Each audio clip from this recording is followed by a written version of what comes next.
رباعیات۔ رباعی ایک مختصر سی نظم ہے جو صرف 4 مصرعوں پر مشتمل ہوتی ہے اور ان 4 مصرعوں میں شاعر کسی ایک مضمون کو ادا کرتا ہے۔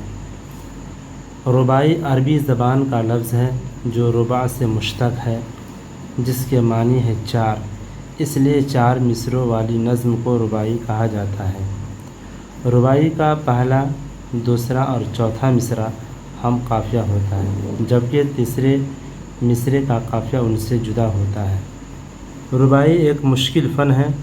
کسی بات کو 4 مصرعوں میں بیان کرنا آسان کام نہیں، اور خاص طور پر چوتھا مصرع پوری رباعی کا نچوڑ ہوتا ہے۔ اس میں پر اثر انداز میں شاعر سارے مضمون کو ختم کرتا ہے۔ رباعی میں مخصوص بحر کی قید ہوتی ہے، اس میں خیالات کی بلندی اور بیان کی پختگی ہوتی ہے۔ موضوع کے اعتبار سے ان کا دامن وسیع ہے، اس میں اخلاقیات، حمد و نعت، عشقیہ مضامین، پند و نصیحت اور فلسفیانہ مضامین تک کو مختصر مگر جامع انداز میں پیش کیا جاتا ہے۔